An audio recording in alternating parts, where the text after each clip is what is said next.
দুর্নীতির লক্ষণরেখা থাকা উচিত ছিল, থাকেনি। আর যিনি বলছেন লক্ষণরেখা থাকা উচিত, তার মনে করা উচিত তিনি কিন্তু ক্ষমতায় এসেছিলেন বিধানসভা ভাঙচুর করে। এই দুর্নীতি যে হয়েছে প্রথম থেকে শেষ অবধি পুরোটাই রাজ্য সরকার জানতো, মুখ্যমন্ত্রী জানতো, তা সত্ত্বেও উনি চুপ থেকেছেন এবং এই রাজ্য সরকারের দুর্নীতির দায়ে আজকে কিন্তু এই পুরো 26,000 বাতিল। দেখুন, রিভিউ করেছে, রিভিউ করার তো সবারই অধিকার আছে, কিন্তু যেখানে রাজ্য সরকার একবার মেনে নিয়েছে যে আমরা সুপ্রিম কোর্টের অর্ডার মেনে নতুন পরীক্ষা নেব, রিভিউ কতটা কি হবে সন্দেহের বিষয়। এর আগে মুখ্যমন্ত্রী বলেছিলেন একদম শেষ পর্যন্ত লড়াই করে যাব, কারোর চাকরি যেতে দেবো না। আজকে সেই মুখ্যমন্ত্রী বলছেন যে আদালত যে সিদ্ধান্ত নেবে সেটাই তো সেই সিদ্ধান্তই তো মানতে হবে। আদালত দেখুন, আদালত তো অলরেডি সিদ্ধান্ত নিয়ে নিয়েছে সবার চাকরি বাতিল, এবং রাজ্য সরকারের আবেদনেই আদালত একটা সুযোগ দিয়েছে যে 31শে ডিসেম্বর অবধি আপনি এরা কাজ করবে, কিন্তু তার মধ্যে আপনাকে নিয়োগ প্রক্রিয়া শুরু করতে হবে। আদালত তো নির্দেশ দিয়ে দিয়েছে, এরপরেও আবার উনি কি আদালতের রায় চাইছেন? গ্রুপ সি গ্রুপ ডির যেটা স্কিমের কথা বলছেন না, ওটা কোনো স্কিম না, ওটা ঘুষ দিয়েছে। কারণ ওই ওনার ভয় পাছে কিছু না করলে যদি গিয়ে তৃণমূল কংগ্রেসের নেতাদের বাড়িতে গিয়ে হামলা করে বলে যে আমরা তোমাকে টাকা দিয়েছি বা টাকা ফেরত দেয়, তাই জন্য একটা ঘুষ দিয়ে দিয়েছে 20,000 25,000, আর কিচ্ছু না। 3রা এপ্রিল রাজ্য সরকারের শিক্ষা দপ্তর জানিয়ে দিয়েছে যে তারা নতুন করে পরীক্ষা নেবে। তারপরে যে এই যে রাজ্য সরকার বা মুখ্যমন্ত্রী বারবার বলছে কারোর চাকরি যাবে না, এটা প্রবঞ্চ, তার কিছু না। আজকে যদি মনিবই ঘুষ নেয়, চাকর তো ঘুষ নেবেই। দেখুন, ওনাদের তো সওয়াল করার তো পূর্ণ অধিকার আছে, ওনারা ওনাদের সওয়াল করছেন যে কোনো দুর্নীতি হয়নি। জজ সাহেবকে অ্যাপিল তো ওনারা করেছেন, ওনাদের আগে জজ সাহেব শুনছেন, ওনাদের বলা হয়ে গেলে জজ সাহেব যারা রিট পিটিশনার তাদেরকে শুনবেন, তখন রিট পিটিশনার বা আমরা আমাদের যা বক্তব্য পেশ করার আমরা আমাদের বক্তব্য পেশ করব, কোর্টকে দেখাবো আমরা যা যা ডকুমেন্টস দিয়েছি, যেখান থেকে দেখা যাচ্ছে যে কোনো প্যানেল পাবলিশ হয়নি, রিজার্ভেশনের নিয়ম মানা হয়নি, তারপর যারা বেশি নম্বর পেয়েছে তারা এখনো চাকরি পায়নি, আমরা আমাদের সেই ডকুমেন্টস দেখাবো, তারপর দেখা যাক কি হয়। আমি একটা প্রশ্ন করব। একটা বিষয় উঠে এসেছিল যে 3রা এপ্রিল যে সুপ্রিম কোর্টের রায়ে একদম 2016 সালের পুরো প্যানেলটি বাতিল হলো। এক লহমায় চাকরি হারালেন প্রায় 26,000 শিক্ষক এবং শিক্ষাকর্মী। সেই ঘটনারই পুনরাবৃত্তি কোথাও গিয়ে পুনরাবৃত্তি হবে না তো? মানুষ এই আশঙ্কা। দেখুন, সে তো এখন হিয়ারিং হচ্ছে, কি হবে সেটা তো বলা যায় না। হিয়ারিং হচ্ছে, ডিভিশন বেঞ্চে হিয়ারিং হচ্ছে, ডিভিশন বেঞ্চ সব পক্ষকে শুনবে, এখনো শোনা হিয়ারিং সবে আরম্ভ হয়েছে, দেখা যাক কি হয়। সুতরাং বেশি নম্বর দেওয়ার অভিযোগে নিয়োগ প্রক্রিয়া বাতিল করা যায় না। মঙ্গলবার একদম কলকাতা হাইকোর্টের বিচারপতি তপব্রত চক্রবর্তী এবং বিচারপতি ঋতব্রত কুমার মিত্রের ডিভিশন বেঞ্চে 32,000 শিক্ষকের চাকরি বাতিল মামলার শুনানিতে এমনই যুক্তি পেশ করলো প্রাথমিক শিক্ষা পর্ষদ, এবং সেই সঙ্গে পর্ষদের তরফে দাবি করা হয়েছে 2016 সালে নিয়োগের যে নিয়ম ছিল সেটা পালন করে ইন্টারভিউ প্রক্রিয়াও সম্পন্ন হয়েছে, নেওয়া হয়নি কোনো রকম অ্যাপটিটিউড টেস্ট, কিন্তু স্রেফ হাতে গোনা কয়েকজনের দাবির ভিত্তিতে সন্দেহ প্রকাশ করা হয়েছে পুরো নিয়োগ প্রক্রিয়ার উপর। কি বলবেন? দেখুন, এটা তো ওনাদের বক্তব্য, ওনাদের যা স্ট্যান্ড, ওনারা বলছেন যে কোনো দুর্নীতি হয়নি, সব নিয়ম মেনেই করা হয়েছে। এবার ওনারা তো ওনাদের বক্তব্য বলবে, জজ সাহেব ওনাদের অ্যাপিল, ওনারা তো আর বলবেন না পর্ষদ এসে এটা আশা করাটাও ভুল যে হ্যাঁ দুর্নীতি হয়েছে মেনে নিচ্ছি পুরো বাতিল হোক। ওনারা বলবে যে না, সব ঠিক হয়েছে, আমরাও আমাদের বক্তব্য জানাবো, বলবো, তারপরেই জজ সাহেব বিচার করবে, কাদের যুক্তি দিয়ে যেটা সঠিক সেই বিচারটা জজ সাহেব করবে। তাই এই মুহূর্তে বলাটা মুশকিল যে কি হবে না হবে এটা।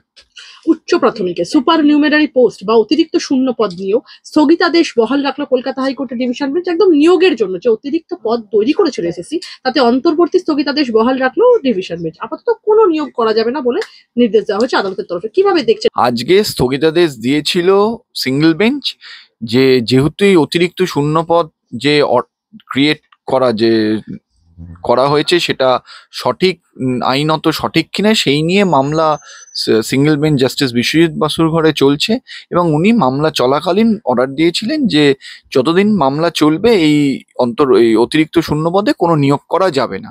সেই অর্ডারকে চ্যালেঞ্জ করে কিছু চাকরি প্রার্থীরা ডিভিশন বেঞ্চে অ্যাপিল করেছিল যে এই স্থগিতাদেশ তুলে দিতে হবে আর তাদের ইমিডিয়েট চাকরি দেওয়ার অর্ডার দিতে হবে।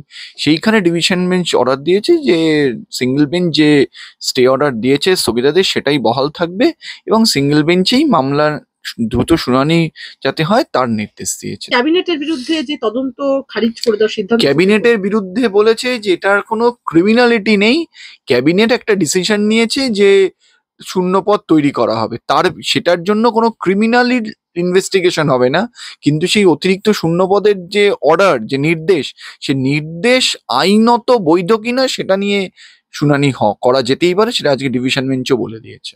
তাহলে কোথাও কি প্রাথমিকের যে মামলা ছিল সেই মামলাতেও কি কোনোভাবে বিপাকে হ্যাঁ, প্রাথমিকের মামলার সঙ্গে এর কোনো সম্পর্ক নেই। একদম। আমি এবার বেশ কিছু প্রশ্ন করবো। আমরা দেখলাম সুদীপ্তদা বিকাশ ভবনের সামনে রীতিমতো চাকরিহারা যোগ্য শিক্ষকরা যে আন্দোলন করছেন, মুখ্যমন্ত্রী মমতা বন্দ্যোপাধ্যায় সেক্ষেত্রে তার প্রতিক্রিয়া দিয়েছেন যে রাস্তা আটকে আন্দোলন ঠিক নয়, লক্ষণ রেখা থাকা উচিত সবকিছুরই একটা, কি বলবেন? দেখুন, লক্ষণ রেখার তো থাকা উচিত, একটা দুর্নীতির লক্ষণ রেখা থাকা উচিত ছিল, থাকেনি।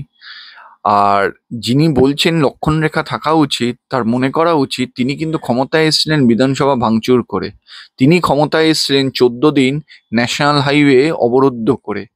ঠিক আছে, তাই আজকে যারা শিক্ষক যারা বলছে ওখানে দাঁড়িয়ে যে রাজ্য সরকারের দুর্নীতির জন্য আমরা চাকরি হারিয়েছি, তাই রাজ্য সরকারকেই আমাদের যাতে জীবিকা কোনোভাবে ব্যাঘাত না ঘটে, জীবিকাতে কোনোভাবে আমাদের চাকরি যাতে না যায়, সেটা রাজ্য সরকারকে দেখতে হবে।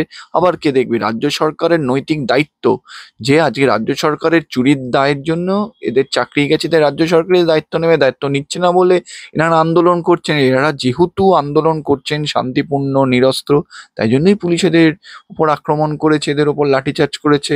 কিন্তু যারা অস্ত্র নিয়ে পুলিশ সামনে আসে, তখন আমরা দেখি পুলিশ শাটার বন্ধ করে ভেতরে ঢুকে যায় বা টেবিলের তলায় লুকিয়ে পড়ে। আমি একটা প্রশ্ন করব। আপনি বললেন এই কথা, সেখানে দাঁড়িয়ে মুখ্যমন্ত্রী মমতা বন্দ্যোপাধ্যায় বলছেন সরকার এই যাদের চাকরি গিয়েছে সেই চাকরিটা এই সরকারের জন্য যায়নি, যারা চাকরি নিল তাদের উদ্দেশ্যে মুখ্যমন্ত্রীর প্রশ্ন, কাজটা কি ঠিক হলো? তারাই আবার দেখুন, বলছেন। প্রথম কথা হলো দুর্নীতিটা করেছে সরকার, আর এটা কিন্তু আমি বলছি না, এটা কিন্তু সুপ্রিম কোর্ট বলছে। আমাদের সুপ্রিম কোর্ট বলছে যে প্রাতিষ্ঠানিক দুর্নীতি হয়েছে এবং প্রত্যেক ধাপে ধাপে প্রত্যেক মুহূর্তে রাজ্য সরকার দুর্নীতিকে ধামাচাপা দিয়েছে এবং এটা প্রাতিষ্ঠানিক দুর্নীতি। রাজ্য সরকারের দুর্নীতি করে, তার শিক্ষামন্ত্রী দুর্নীতি করেছে। আমরা দেখেছি স্কুল সার্ভিস, তাদের দপ্তরের যারা লোক, স্কুল সার্ভিস কমিশনের চেয়ারম্যান বলুন, বোর্ডের সভাপতি বলুন, তারা দুর্নীতি করেছে। রাজ্য সরকার দুর্নীতি করেনি তো কে করেছে? এবং এই দুর্নীতি যে হয়েছে প্রথম থেকে শেষ অবধি পুরোটাই রাজ্য সরকার জানতো, মুখ্যমন্ত্রী জানতো, তা সত্ত্বেও উনি চুপ থেকেছেন এবং এই রাজ্য সরকারের দুর্নীতির দায় আজকে কিন্তু এই পুরো 26,000 বাতিল। মুখ্যমন্ত্রী মমতা বন্দ্যোপাধ্যায় বলছেন যারা চাকরিহারা শিক্ষক রয়েছেন তাদের প্রতি আমার মানে আমি সমব্যথী সিম্প্যাথি রয়েছে, আমার ছিল, থাকবে। সরকারের তরফে আদালতে রিভিউ পিটিশন করা হয়েছে, যদি তা গ্রাহ্য হয় তবে ভালো কথা, কিন্তু আমরা চাইবো চাকরি থাক, কিন্তু আদালত যদি তা ওনার মেনে না নেয়। সিম্প্যাথি আছে, শুনুন, ওনার 100% সিম্প্যাথি আছে, কিন্তু সিম্প্যাথিটা আছে হলো যারা অযোগ্যভাবে চাকরি পেয়েছে তাই তাদের প্রতি। তাই জন্যই কিন্তু এখনো অবধি অযোগ্যদের তালিকা বের হয়নি এবং কারা বেতন ফেরত দেবে তাদের তালিকা বের হয়নি, এবং এই অযোগ্যদের বাঁচাতে গিয়ে আবার এই যাদের বিরুদ্ধে কোনো অভিযোগ নেই তারা বলি হচ্ছে। ওনার সিম্প্যাথি আছে শুধুমাত্র অযোগ্যদের, কারণ কোথাও একটা ওনার হয়তো ভয় কাজ করছে যে আজকে যদি আমি অযোগ্যদের না বাঁচাই, অযোগ্যরা হয়তো যেসব নেতাদের টাকা দিয়েছে তাদের বাড়িতে গিয়ে হামলা করতে পারে, তাহলে তো তৃণমূল দলটাও উঠে যেতে পারে। তাই জন্যই অযোগ্যদের বাঁচানোর জন্য এই জিনিস হচ্ছে, আর কিচ্ছু নেই। রিভিউ থেকে আরম্ভ করে সবকিছু, যদি ওনার সদ ইচ্ছা থাকতো যে সরকার কিছু করবে, তাহলে কিন্তু অযোগ্যদের তালিকাটা বার করে দিত, অ্যাটলিস্ট অযোগ্যদের বা চাকরি খারিজ করে দিত, কিন্তু কিছুই উনি করছেন না। রিভিউ কতটা ফলপ্রসূ হবে বলে আপনার ধারণা? দেখুন, রিভিউ করেছে, রিভিউ করার তো সবারই অধিকার আছে, কিন্তু যেখানে রাজ্য সরকার একবার মেনে নিয়েছে যে আমরা সুপ্রিম কোর্টের অর্ডার মেনে নতুন পরীক্ষা নেব, রিভিউ কতটা কি হবে সন্দেহের বিষয়। এর আগে মুখ্যমন্ত্রী বলেছিলেন একদম শেষ পর্যন্ত লড়াই করে যাব, কারোর চাকরি যেতে দেবো না। আজকে সেই মুখ্যমন্ত্রী বলছেন যে আদালত যে সিদ্ধান্ত নেবে সেটাই তো সেই সিদ্ধান্তই তো মানতে হবে। আদালত দেখুন, আদালত তো অলরেডি সিদ্ধান্ত নিয়ে নিয়েছে সবার চাকরি বাতিল, এবং রাজ্য সরকারের আবেদনেই আদালত একটা সুযোগ দিয়েছে যে 31শে ডিসেম্বর অবধি আপনি এরা কাজ করবে, কিন্তু তার মধ্যে আপনাকে নিয়োগ প্রক্রিয়া শুরু করতে হবে। আদালত তো নির্দেশ দিয়ে দিয়েছে, এরপরেও আবার উনি কি আদালতের রায় চাইছেন? এটা কিচ্ছু না, শুধুমাত্র ওনার চেষ্টাটাই হচ্ছে অযোগ্যদের চাকরি বাঁচানো, আর কিচ্ছু না। মুখ্যমন্ত্রী বলছেন চাকরি আমাদের জন্য যায়নি, কারোর এখনো পর্যন্ত বেতন বন্ধ হয়নি। গ্রুপ সি গ্রুপ ডি কর্মী তাদেরও একটা স্কিম করে টাকা দেওয়া হচ্ছে। দেখুন, গ্রুপ সি গ্রুপ ডির যেটা স্কিমের কথা বলছেন না, ওটা কোনো স্কিম না, ওটা ঘুষ দিয়েছে। কারণ ওনার ভয় পাছে কিছু না করলে যদি গিয়ে তৃণমূল কংগ্রেসের নেতাদের বাড়িতে গিয়ে হামলা করে বলে যে আমরা তোমাকে টাকা দিয়েছি বা টাকা ফেরত দেয়, তাই জন্য একটা ঘুষ দিয়ে দিয়েছে 20,000 25,000, আর কিচ্ছু না। মমতা বন্দ্যোপাধ্যায় চাকরিহারাদের উদ্দেশ্যে বলছেন আমার যখন অধিকার নেই কাউকে বাধা দেওয়ার, তখন আপনিও আমাকে বাধা দিতে পারেন না, আইনি লড়াই লড়ুন, সরকার পাশে থাকবে। আইনি আর কি লড়াই মানে দেখুন এইসব প্রশ্নের উত্তর দেওয়া মানে যে সময় নষ্ট করা আর কিছুই না। আইনের কি লড়াই? আইন তো বলে দিয়েছে যে এদের সবার চাকরি বাতিল। আইনের আবার কি লড়াই লড়বে? আজকে রাজ্য সরকারের ভুলে এদের সবার চাকরি গেছে। আর কি সাহায্য মানে আর কি যদি সত্যি রাজ্য সরকার পাশে দাঁড়াতে চায় কারোর, উচিত অযোগ্যদের তালিকা বাতিল করুক, অযোগ্যদের তালিকা প্রকাশ করুক, অযোগ্যদের চাকরি বাতিল করুক। তাহলে গিয়ে যদি কারোর কিছু উপকার হতে পারে। উনার চেষ্টাই হচ্ছে যেভাবেই হোক অযোগ্যদের চাকরি বাঁচানো। আর শেষ কয়েকটা প্রশ্ন, ব্রাত্য বসু শিক্ষামন্ত্রী তিনি বলছেন আন্দোলনকারীরা কেন আন্দোলন করছে তিনি বুঝতে পারছেন না। তিনি আন্দোলনকারীদের উদ্দেশ্যে বলছেন যে আন্দোলনকারীরা বলছেন পরীক্ষা দেবেন না, কিন্তু পরীক্ষা তো দিতেই হবে, কোর্টের নির্দেশ রয়েছে।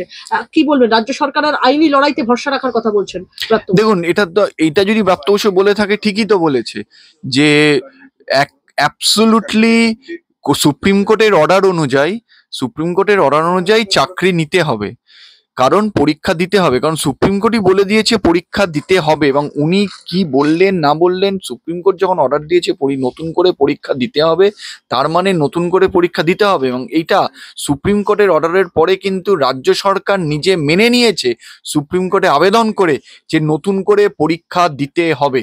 আবার ওনার কি বলার আছে? রিভিউ পিটিশনের কথা, সুদীপ্তদা, রিভিউ পিটিশনের কথা যে এখনো মুখ্যমন্ত্রী বলছেন, সেটা কি প্রবঞ্চতা? এক্কেবারে এক্কেবারে, কারণ আপনাদের মনে থাকবে ৩রা এপ্রিল সুপ্রিম কোর্ট অর্ডার দিয়েছে। ৩রা এপ্রিল রাজ্য সরকারের শিক্ষা দপ্তর জানিয়ে দিয়েছে যে তারা নতুন করে পরীক্ষা নেবে। তারপরে যে এই যে রাজ্য সরকার বা মুখ্যমন্ত্রী বারবার বলছে কারোর চাকরি যাবে না, এটা প্রবঞ্চ, তার কিছু না। আর শেষ দুটো প্রশ্ন আপনার কাছে। একদিকে আমি একদম আমার প্রাথমিকে আসবো, প্রাথমিকের পর্ষদ সভাপতি তিনি বলছেন যে কোন রকম টাকা নিয়ে যে চাকরি বিক্রি হচ্ছে সেটা তো প্রমাণ হয়নি, তাহলে দুর্নীতি হচ্ছে কোথায়, দুর্নীতির অভিযোগ আসছে কোথায়? দেখুন সেটা নিয়েই তো মামলা, ওনারা ওনাদের বক্তব্য দিয়েছে। আমাদের বক্তব্য যখন শুনবেন জজ সাহেবরা, তখন আমরা আমাদের বক্তব্য দেব, তখনই। আপনারা কি প্রমাণ করতে কোথাও কি সক্ষম হবেন? আমরা আমাদের দায়িত্ব হলো কোর্টকে যা যা বলার সমস্ত যা নথি জমা দেবো, কোর্ট বিচার করবে। সুদীপ্তদা, রিসেন্টলি আমরা দেখলাম একদম ভাইরাল ভিডিও গতকাল, একদম রাস্তায় বরানগর থানার অফিসারকে দেখা যাচ্ছে এবং সিভিক ভলেন্টিয়ারকে দেখা যাচ্ছে রাস্তায় গাড়ি দাঁড় করিয়ে তারা রীতিমতো স্পিড ব্রেকিং এর একদম টাকা ছুড়ে দেওয়া হচ্ছে, তারা টাকা গ্রহণ করছেন। পরবর্তীতে দেখা গেল একজন মহিলা যিনি এই ভিডিওটি করেছেন তার হাতে পায়ে ধরে সিভিক ভলেন্টিয়ার অফিসার ক্ষমা চাইছেন। এই কিরকম দৃশ্য পশ্চিমবঙ্গে? দৃশ্য হলো যে যেরকম সরকার সেরকমই তার সরকারের কর্মচারীরা। সরকারও ঘুষ নেয়, ঘুষ নিয়ে চাকরি নেয়, পুলিশও যা আপনি বলছেন সেটা যদি সত্যি হয়ে থাকে তাহলে সেটাই। বিষয়টা হলো আজকে যদি মনিবই ঘুষ নেয়, চাকর তো ঘুষ নেবেই।